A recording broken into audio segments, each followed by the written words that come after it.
Welcome to the Pretty Powerful Podcast, where powerful women are interviewed every week to share real inspiring stories and incredible insight to help women or anyone break the barriers, be a part of innovation, shatter the glass ceiling, and dominate to the top of their sport, industry, or life's mission. Join us as we celebrate exceptional women and step into our power. And now, here's your host, Angela Gennari. Hello, and thank you for joining us for another episode of the Pretty Powerful Podcast. My name is Angela Gennari, and I am here with my great friend, Tashia Stafford. Hi, Angela. Thank you so much for having me. This is an honor. I felt really honored when you was like, I want you on my podcast. I was like, really? I'd love to do your podcast. So thank you. Well, you are I love the name. Oh, thank you. I've always loved the name. Yeah, like Pretty Powerful is great. Y'all don't know this, but she is a very powerful and influential figure. And I am very, very blessed to know her and consider her a friend. So Tashia was born and raised in California and moved to Atlanta, where she attended and graduated from Georgia State University with a BA in film and music business. And that is Tashia 1.0, which we're going to talk about later. Yes. So starting out as an intern at Sony Music in the A&R department, which, by the way, is huge, right? Yeah. Tashia quickly established a reputation for keeping things organized and having strong administrative skills. After college, Tashia caught the attention of the A&R director for Electro Records, who immediately hired her to join their A&R team in Atlanta. Huge booming market in the music industry. It was a prime time for that to happen, so that was a blessing. Yes. So after a few years, Tashia ventured out and began her own management and administrative company called Enlight Entertainment Services, Inc. Am I saying that right? Yes. Okay. And her first clients were two former producers for Sean Diddy Combs, with whom she worked behind the scenes on such projects as Faith Evans, Kelly Price, Destiny's Child, 112, and many others. So she has this impressive resume, and I could keep going on and on and on, but I'm just going to throw some names out here that you'll recognize. People like Michael Jackson, TLC, Pink, Whitney Houston, Usher, Justin. Scooter Braun, Chris Brown. So I mean, just impressive. You've worked with so many names, and you've got yourself on the you're on the record label of a lot of these different as one of the contributors. Correct. So I mean, that's huge. But now Tashia has her next big adventure, which is opening doors to her own mega studio complex, Icon, which is where we are right now, and where actually my podcast was born. So it is Stone, her incredible husband, who gave me the confidence to come in and launch the podcast. When I said this was not something I think I could do. You're 85 episodes in. I know, and I'm 85 episodes in, but Stone was the one that looked at me and said, we got the technical stuff, you just show up and talk. And I was like, wait, really? And he's like, I got you. And so, Stone kind of made this happen. So I attribute, a lot of the success that we've experienced to Stone, to the studio, to what the two of you have built together. Yeah, I can't totally not bring up this subject. So you're talking about, you love Icon, and you guys have produced some amazing artists, and you still do, and you guys are moving the needle in the music industry.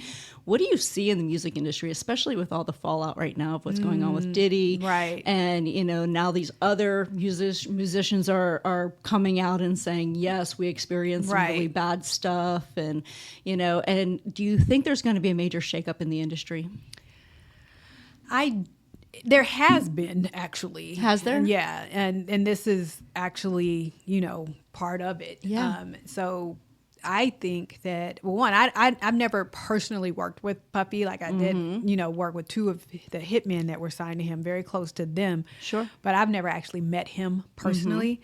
So I really can't even speak to his personality. All I know about Puffy is what I've seen, on TV. And I've known people that have worked for him and been around him and that have experienced the experiences that they've had, but nothing to the degree that I've heard going on, you know. So I haven't met anybody that has maybe been to one of those parties.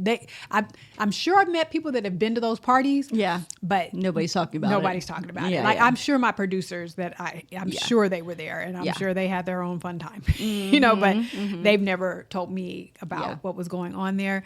And I was never invited to a Puffy party. So thank God. Yeah, exactly. Well, and I think because I might have sipped the Kool-Aid. That's right. Well, and I think people know who they can bring into their circle and who they can't, you know. Yeah, I was always who's going to be receptive and who's not. And they keep people out who, you know, would challenge them on anything and like I'm that. sure I did give off a very business. I'm not messing around and playing your dumb little games. Right. Yeah. I did. I was kind of known for that in the industry. So I didn't I've never had any of my clients try to hit on me or anything like that. Cause I never carried myself in a way that I would give anybody a clue or a hint that, hey, you know, maybe, you know, me and Stone aren't getting along right now. So, you know, I never talked to them about our problems or anything, you know, like that. So I all of my clients, which were 99% male clients, I'm still very close to and good friends with to this day because we just developed like this brother-sister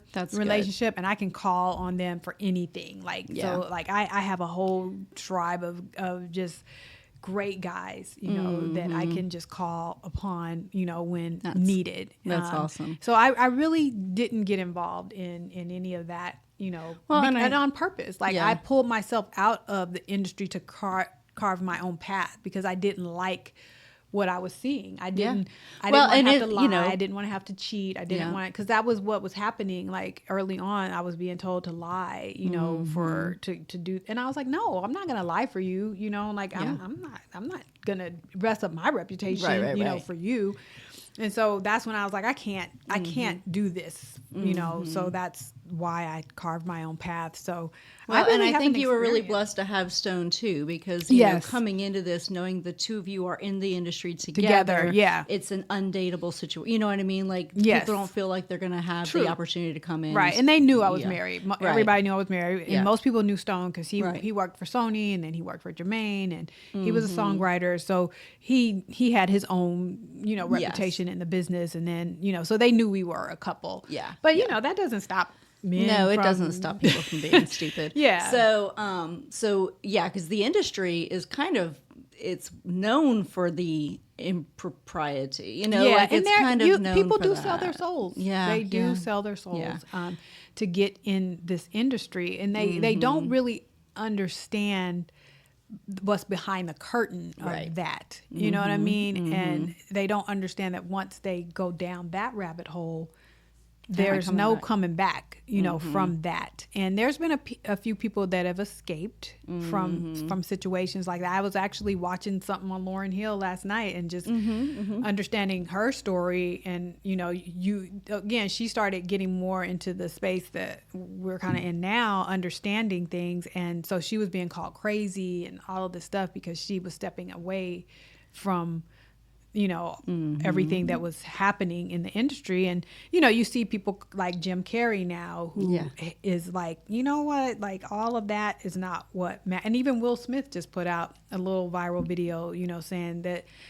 after having everything in the world, like I could buy anything I want, I could have any woman I want, I have kids. He was like, none of that makes me happy. None of that can make you happy. He was like, the only thing that happiness comes from within. Yes. The only person that can make you happy is you. And if you're looking for somebody else to make you happy, then you're never going to be happy. Right. And that's what most people are chasing. They're chasing this carrot. They're chasing this dangling golden carrot that once they think it's going to be given to them by another person. Right. And so that's it's tough because, you know, a lot of child actors, you know, are coming out and talking about Hollywood is just so corrupt. And, you know, like the music industry, like you see these people and you think that they've got it all, right? Like they have it all, right? But they're people. Right. At the end of the day, they're people, and sometimes they've had to sell their soul to get to what they want, and they have resentment and guilt for that, and sometimes they get depressed. Right. And, they're not you know, even like really Robin happy. Williams, right. You know, was a comedian, but so depressed. And yeah. you know, you have these people, and we forget that they're just people. Right. They're just people. They have a different There's job so much than we have. expectations placed on them. So like he was probably always, you know, people wanted him to be funny all the time, you know, and you know, so it's a mask at the end of the day, and it's like you have to wear that mask, and like I want to be in a position where I can walk out the house with no makeup and you know dress really shabby and not have to worry about paparazzi, you know, clicking me and then putting me on social media and then judging you, judging me, you and know then, what I mean? Like I don't want that life. Like that's not. But everybody chooses. You know, their own life and their own path, and that's what they chose. They chose to be entertainer. And unfortunately, you're going to have people, you know, who do take advantage of those who are out there just trying to, I want to be rich, I want to be famous, I want to, you know, have a music career, I want to have an acting career. And you're going to have those people who take advantage. And it's unfortunate. But I think the more you really develop that skill of intuition, that you know, that ability to read people, and you become so focused on positivity and positive energy in your life, you're gonna exclude those people. They're gonna be pushed out just because those people aren't gonna feel comfortable in your energy. Exactly. And that's what I want. I want evil people to be so uncomfortable around me that it makes them not want to be around. And that's fine. That's great. I always say the trash takes itself out, you know. And so you want to be around people who are bringing good stuff to you. And the people who can't stand that positive energy, they'll show themselves the door really quickly. And they always do. Yeah.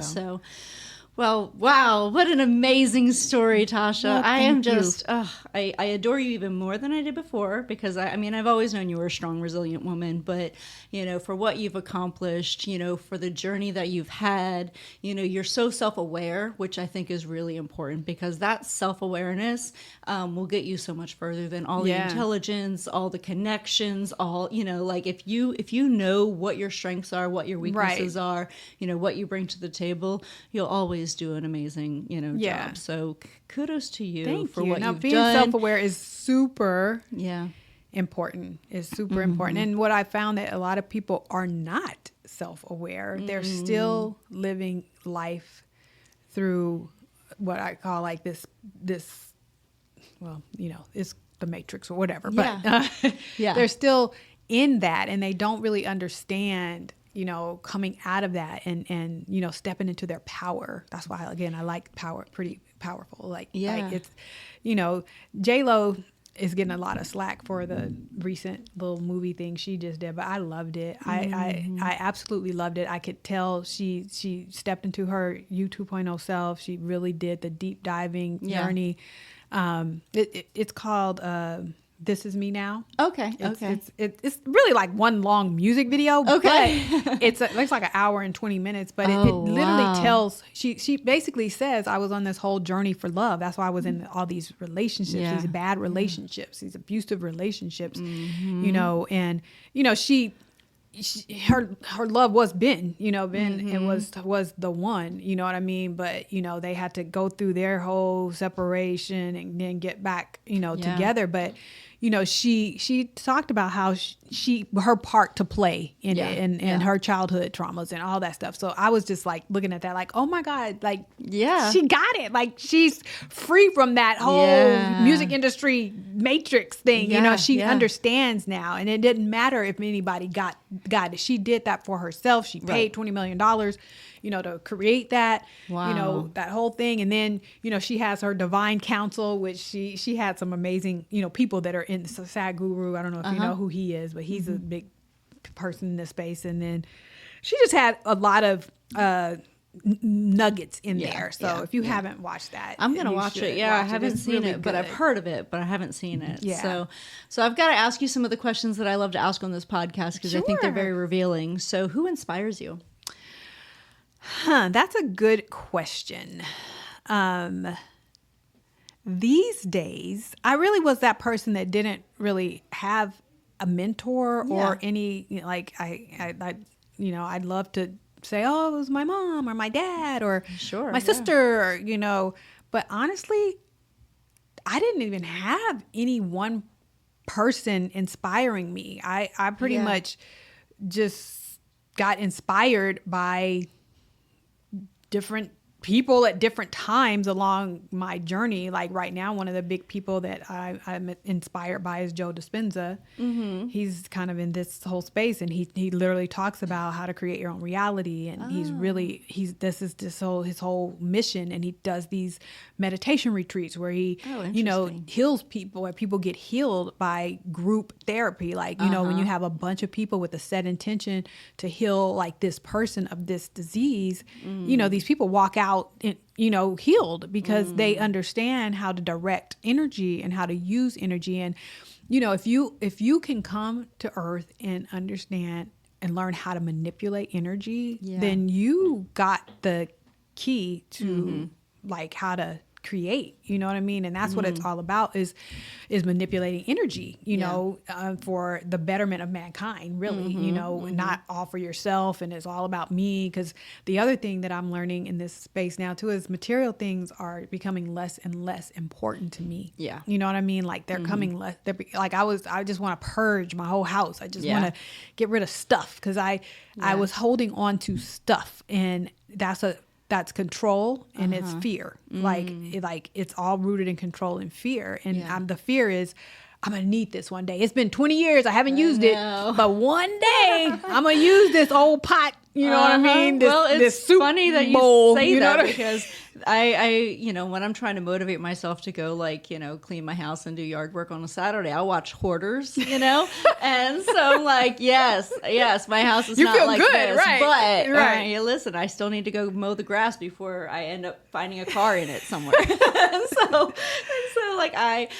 But this Hoarders, it's so interesting because I always have a therapist on there, and almost every time it's rooted in fear. The reason they're holding on to all this junk. And sometimes it's literal trash. It's literal, like a trash, like a Cheeto, trash. an empty Cheeto bag. Yeah, it's like, it's trash. And they're like, they have such anxiety of letting go because it's fear-based. Yeah, it's rooted their in fear. need to hold on to things because they've lost something else in their life. And so this is the one thing they can control. Right. And say control, it's an out of control thing that they feel in control of. Yeah. So it's a fascinating And so show. part of that, like that helps to clear your mind. Like if you are dwelling in a place, that, and it's not, mine is more like in our storage room. You know what I mean? I got old Susie Orman tapes. You know what I mean? From like 20 years ago. And I'm like, I'm going to listen to that. Even though it's outdated information. I was about to say, none of that financial advice even relevant. matters anymore. Right. So I'm like, why am I holding on to this? But I'm like, I paid $197 for this suitcase that's waterproof. Yeah. If a flood happens, all my financials are protected that aren't even in the suitcase. Right. So it's irrational. You know what I mean? So I'm like, why exactly. am I holding on to this stuff? So, but everything has energy. All of that stuff has energy and is taking up energy in your house. You know what I mean? And I got tons of clothes. All the closets have my clothes in it. I've kicked Stone out of all the closets. He got one little... He's got a drawer. Yes. And it's all my clothes. And that's selfish. Like, how selfish is it of me to take over all 3 bedrooms, closets, and kick him out of our own closet, and now he's got... So I'm just like, and it was like, I needed stuff. I might, this dress, I need to lose like 5 more pounds, and then this dress is going to look good on me. And I haven't worn that dress in 10 years. You know what I mean? But it's like, I can afford to buy another dress. I can afford to buy it, so it's, I don't know why, like I was holding on to stuff. But anyway, to answer that question right now, as I sit today, I would say Joe Dispenza is probably one of the biggest people in my life that I look at a lot of the videos that he's in, and I'm learning so much from this man right now in this space. So I really, love listening to what he has to say. That's amazing. So as women, we give our power away all the time. This is called the Pretty Powerful Podcast. And one of the reasons is because, we're raised in many cases to give our power away, to take criticism, to not stand up for ourselves, to let other people take credit for our work, all these other things. So can you tell me about a time that you gave your power away and then another time that you stepped into your power? I would say I've given my power away two ways. First of all, I have given my power away to different people in the industry, like coming through the industry. Because I felt like I was a woman and I didn't have a right to be in this space. Yeah. And so I had to fight, for the space. And so I, in essence, what I was doing instead of stepping into my power and owning, you know what I mean? I was doing it out of a negative emotion as opposed to an empowered emotion. And the biggest person who I've given my power away to is myself, my ego. Oh, wow. Yeah. That's so really I let my ego take over and gave my ego all the power. And my higher self was just very distant and very ignored and very, like that's not what I want to hear right now. Like, I'm going to let my ego run this because my ego is what's happening right now. Right. You know that what makes I mean? me feel good. Yeah. So my ego knows what I really want. You know what I mean? Like, my ego knows I want that damn house. Yeah. My ego don't want to sit and meditate. That's stupid. Like, I can't focus. Like, my brain's all over the place. I can't. Meditation is stupid. Like, who does that anyway? You know what I mean? So I really didn't understand how valuable, and meditation is a life changer. You know what I mean? Like, if you could literally sit down and quiet your mind and be still enough to like listen to your higher self and be introduced to your higher self and let your higher self step in and take over, then a lot of stuff is going to start changing, because that's your higher self is going to be the one to be like, okay, that's not important. Like you're chasing the wrong things, right? That's not what lasts. That's not going to make you happy. You'll get it. Yeah, sure. But it's not going to make you happy. Right. You know what I mean? Like, living in the now, appreciating, your friends and your family and the fact that you got to wake up. Like, to me right now, like, breathing is achieving, because I'd say that's the most powerful lyric in a song. On one of Snoop's songs, he said, if you're breathing, you're achieving. Yeah. And in my case, because I was on a ventilator and I could not breathe for myself, when I do wake up and I can breathe freely, because when I had that ventilator down my throat, I was like, is this going to be forever? Like, am I going to be on this ventilator for the rest of my life? And like, even when it's out, am I going to be able to breathe normally again? Like, so all those things are going through my brain. So I just appreciate the fact that I can breathe. And then also, I was almost paralyzed from the neck down. So I'm happy to walk. So if I can get out of bed, like, literally, I am so grateful. Like, and I get out of bed in the middle of the night to go to the bathroom. I'm like, I can walk. I can walk to the bathroom by myself. And so I'm more appreciative for the little things now. Because it's like when those are almost taken away from you, and you realize a car don't matter, a house does not matter, shoes, clothes, none of that matters. All you want to do is be able to breathe and walk. Breathe and walk. And drink. Like, the fact that we have fresh water. Water is amazing. Like, I was just telling somebody, you can manifest with water because water is conscious. Water is alive and conscious. And, there's been that study done where you could talk negatively to a bottle of water and it turns yucky. And then you could talk positively to some water and it just stays clear. So it's like the water is conscious. So like you can actually put an intention in water before you drink it and tell it every cell, system, and organ in my body, is functioning perfectly the way that it was intended to function. And you're going to go in and you're going to assist in that process. And I call it my healing serum and I drink it. You know what I mean? So it's just like, I'm very conscious now about what's living, you know what I mean? And I don't even kill bugs anymore. I know. He'll tell you, like, I just capture it. I hate those water bug roach looking things, but now I keep a cup. I literally keep a cup on every floor of my house so that when I see it, I just cup it and take it outside. Yep. And I feel good. I'm like, I just saved a life today. And I'm like, babe, I just saved a spider. You know what I mean? And a little ant. I'm like, look, I'm going to take this little, I'm going to let it crawl on my finger. And it makes me feel good. I'm like, I didn't kill that thing. Like, it has a right to live. Like, and I used to just go around smashing bugs and killing them. And like, you get out of my house. You don't belong in here. And I'm like, it's a little lost sentient being. He just lost his way. He lost his way, ended up on my kitchen floor. Yeah, poor baby. You know what I mean? So, but that's empathy. That's like my heart was so hard before. Like it was calloused. It was just hard, and I didn't care about them stupid little bugs, and they're a nuisance, you know, to me. And people get out of my face, like, you know. So I've had to come full circle with all of that, and like heal my heart chakra, you know what I mean? Because that's what was calloused, you know, the most. And if you can't literally get past this heart chakra to get up through the rest of, you know, the energy centers, you get stuck. And most people are stuck in their root chakra, you know, just in survival mode and stuff mode. They're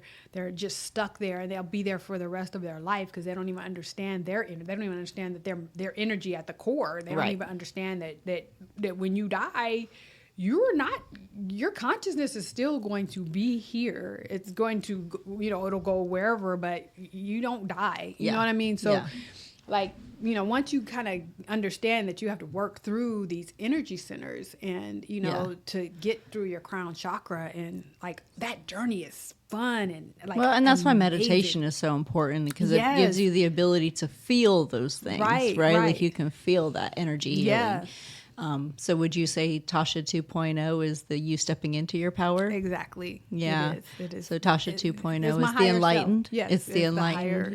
It's the version of you that is committed to building a legacy based on positivity. Correct. So that is awesome. Who I am becoming. And I've never read Michelle's book, but I am curious now about Michelle Obama's book called Becoming. I wonder what that's about. Yeah.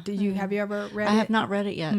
Yeah, I do, because the title now strikes me, because it's like, I'm becoming that person. I'm stepping into my power, my true power, not what that ego-driven power, but the power that loves, the power that is actually wanting to be a force for good, the power that actually is trying to be on the service to others' path, the one that makes me feel good. You know what I mean? Like I love this space. I'm in love with this journey, you know, that I'm on.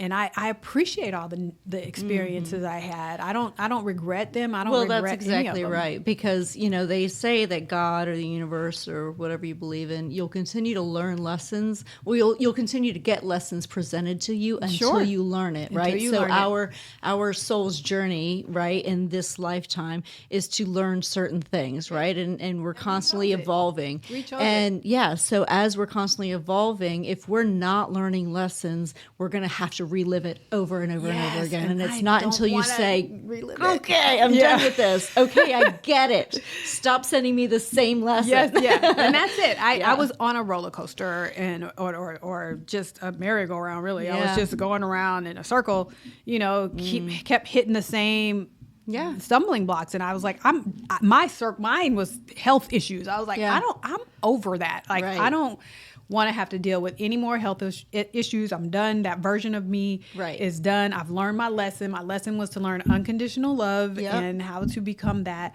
So I learned that lesson, and so I don't need to have another experience. It interesting that the first health issue you had was related to physical toxicity, and the second one was emotional toxicity. Right. It was the stress. So the first one was the water. The second one was the stress. So the toxicity. You know, sometimes that is put into our lives, and sometimes we create it within ourselves. Right. So taking ownership of things is very important. Stop blaming. You know, people, circumstances. This person did that to me. Like we had a young man who sued us, you know, and hated him for that. You know what I mean? But I had never felt the emotion of hate before. So I appreciate him, you know, for letting me have that experience. And I don't hate him anymore. I mean, I love him. I'm like, thank you for actually letting me have the experience of hate, because I needed to know what that felt like so that I can know the other end of the spectrum. Absolutely. You know, love. So my thing is, I appreciate that experience. We came through it. It was tough. You know, we got through it. We had attorneys, you had insurance. So we came through fine. We didn't really lose anything. But it was annoying, and you know, just the whole experience of it. But I'm like, you know what? I appreciate it now, because I'm just like, that happened for a reason. Yeah. And I contributed. Like, I could have defused the situation. You know what I mean? I had choices, but I was too busy trying not to get got. Yeah. You know what I mean? And I was like, you're not going to get me. You know what I mean? How dare you, whatever, you know what I mean? So if I had to do it over again, I'd just be like, go the path of least resistance. You know, go with the flow. Yeah. You know what I mean? Because whatever, that person will get whatever is coming to them. It's not my place to try to help them experience whatever they got coming. You know what I mean? Because if they're going to do negative things and lie and cheat and steal, it's not my job. I don't have to feel like I should stop them. It's my job to stop them from doing that. Yeah. Because and it's not my job to get revenge. Like when people have done me wrong, and I've had people within my own company backstab me, and people are like, are you going to sue them? Are you going to, you know, we're going to do this, or you're going to do that? You're going to call the new company that they're with and explain to them what they did to you. And I'm like, no, that's their karma. And if I do something in retribution, then that's my karma. And so I'm going to let them go ahead and work their cycle through and just continue to do the right thing. Because if I go and do something back out of revenge, I've created my own karma. And that's I'm not doing that. I'm not going to let I know. Yeah, I love it. So what advice would you give to your 18-year-old self? Oh gosh. Girl. Oh, man. The advice that I would give to my 18-year-old self would be, do not lead with emotions. Because I did have a big anger issue. I led with anger. I led with, that was what I led with. And I didn't understand, you know, back then, no one taught me, you know, how detrimental, you know, it was to lead, you know, and live life through, you know, based on how you're, you know, just say whatever you feel and hurt people's feelings and not care if, you know, tough love, you know, that kind of thing. And just understanding, now that I know what I know, it would be to be kind, to, you know, be a kinder, gentler soul. And what I didn't understand about myself is I'm influential, and I didn't realize the impact that I had on others. So like my mean words hurt worse than somebody else's mean words. That's because when I said it, people took it really to heart and took it personally, and I didn't know that I had that power. And so I was using, it was like a wizard that had a wand that was casting negative spells everywhere, you know what I mean, going around like you and you and you, and if I had to do it over again, I would be the fairy godmother. You know what I mean? Use that wand for good. Use that wand. So I would use my wand for good. Okay. That's what I would tell my 18-year-old self. All right. So, Tasha, you're one of my favorite humans, and I've really, really enjoyed this. Thank I just know you're going to be so successful in everything that you do, because it's just who you are. But one more question that I have for you. What do you wish more people knew? In life, or just in general? Oh, gosh. I wish people understood the laws of the universe. I wish people understood that, like, we're co-creating this life together, and all of the fighting and the negativity and the war, and people are just not getting, you know, that we are all in this together.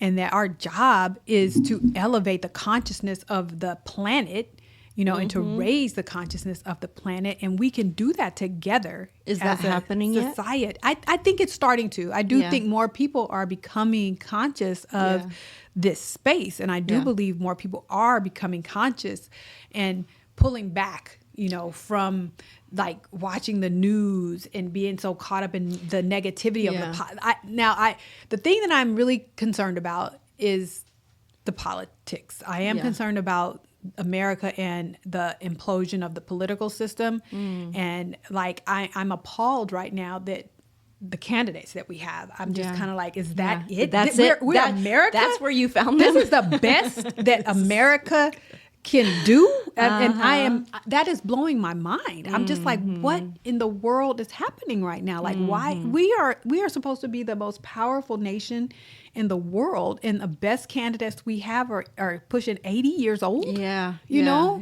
I'm just like, I'm not involved in politics anymore. I don't connect, but from what I am seeing, I'm just like, all the infighting and all the little, I do feel like there's too many old fogey stogies, you know, in place, and they're not need a little really refresh. Yes, we do. We need a refresh and a reset. Yes. We need some new energy, you know, permeating, you know, through there. So that's really what I would love to see, a new, whole, fresh wave of energy coming in. Yes. And I just hope it's not too late. I really hope it's not too late. But I would want people to use their powers for good.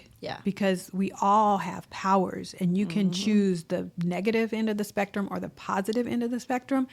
And so I would love to encourage people to understand that it is in your best interest to go the positive route and to really focus on eventually it's easy to say, oh, I'm going to be on the service to others path, but there's a whole clearing that has to happen before your heart can really be on that path. You can't be like, oh, I want to start a nonprofit so I can make, you know, get some money and, be able to manipulate the system and, you know, run money through my nonprofit, you know, but not really pay all my family members. Right. But not really have a heart to actually do something good in the community. Like, so that's really what I would love to get. We all have powers. Good. I agree. So how can people find you and Charmed Visions in this book? Charmed Visions is just charmedvisions.com. There is an app on iOS, and that's just under Charmed Visions. Or you can find me at Icon Studios, ATL. So either place. But I would love for everybody to have a vision for their life and to buy a Charm Vision so that you can keep your vision in front of you and be encouraged and inspired all day long, because you will manifest your dreams. You have the ability and the capability to create whatever life that you want. And so that's what I would encourage everybody to do, to really focus and think about what it is that you want in this life. And don't be scared to go after it. Like, faith without works is dead. So there is definite truth to that. Like, you can sit all day and have visions and dreams. And if you just sit there and think about them, that's nice, but if you don't get up and put some action behind that, then your vision is just that. It's one of my favorite shirts says, "Dreams don't work unless you do." I love that. Yeah, and that's pretty much it. That's the truth. So that's what I would like to leave with people. Well, thank you, Tasha. I have really enjoyed our conversation. Yes, I had so much fun. And, you know, this is going to be a multi-part series because I just you have such an incredible story and I want everyone to hear it. And I'm just so blessed to have you in my life. So thanks, Sam. Thank you. And thank you guys for joining us on another episode of the Pretty Powerful Podcast. You can check us out at prettypowerfulpodcast.com. And you will see a new release every Tuesday. So thanks again. And we look forward to seeing you next time. Thank you for joining our guests on the Pretty Powerful Podcast. And we hope you've gained new insight and learned from exceptional women. Remember to subscribe or check out this and all episodes on prettypowerfulpodcast.com. Visit us next time. And until then, step into your own power.